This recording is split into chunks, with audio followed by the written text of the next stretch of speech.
Irritability is more than simply having a bad mood. When small inconveniences, ordinary questions, or minor delays suddenly feel unbearable, there may be something deeper affecting your emotional threshold. Irritability can be influenced by stress, exhaustion, unmet needs, overstimulation, or emotions that haven't been processed. Instead of asking only, "Why am I getting annoyed?" it can be more useful to ask what your mind and body may be trying to communicate. Number 1. You are carrying too much stress. When your mind is already managing deadlines, responsibilities, conflicts, or constant pressure, even a minor problem can feel like the final burden. Your emotional capacity becomes smaller, so reactions that normally wouldn't bother you suddenly feel much more intense. Irritability can be a signal that your overall stress load has become too high, not proof that every small problem deserves a strong reaction. Number 2, you are more exhausted than you realize.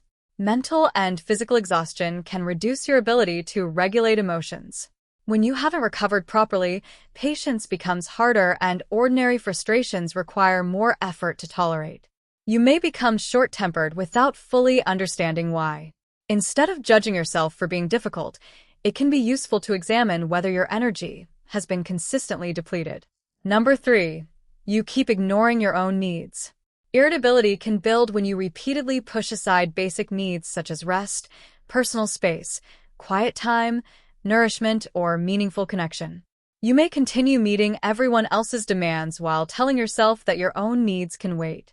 Eventually, that imbalance can appear as frustration toward people who aren't necessarily responsible for how depleted you feel. Number 4, you are experiencing too much stimulation. Constant notifications, conversations, noise, screens, crowded environments, and continuous demands for attention can keep your nervous system busy for hours. When there is little opportunity to mentally reset, even harmless interruptions can become irritating. Your reaction may be less about the individual event and more about the accumulated stimulation surrounding it. Number 5, you are holding in another emotion. Sometimes irritation is easier to express than sadness, disappointment, fear, embarrassment, or hurt.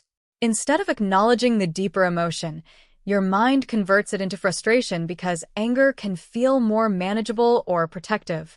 If you keep reacting strongly to certain situations, asking what emotion exists underneath the irritation may reveal what you actually need to address. Number 6, you feel out of control.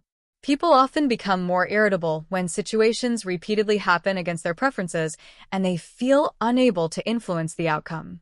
Delays, uncertainty, changing plans, or other people's decisions can become especially frustrating when you strongly need predictability. Learning to distinguish between what you can influence and what you cannot can reduce the constant struggle for control. Number 7, irritability has become your automatic response. If frustration has been your usual reaction for a long time, your mind can begin reaching for irritation before you consciously evaluate the situation. A small trigger appears, tension rises, and the familiar response happens almost automatically. Changing this pattern requires noticing the earliest signs of irritation and creating a brief pause before responding. Your irritability may be connected to excessive stress, exhaustion, ignored needs, overstimulation, hidden emotions, lack of control, or a response pattern that has become automatic. The goal isn't to never feel annoyed. It's to understand why your emotional threshold has become so low.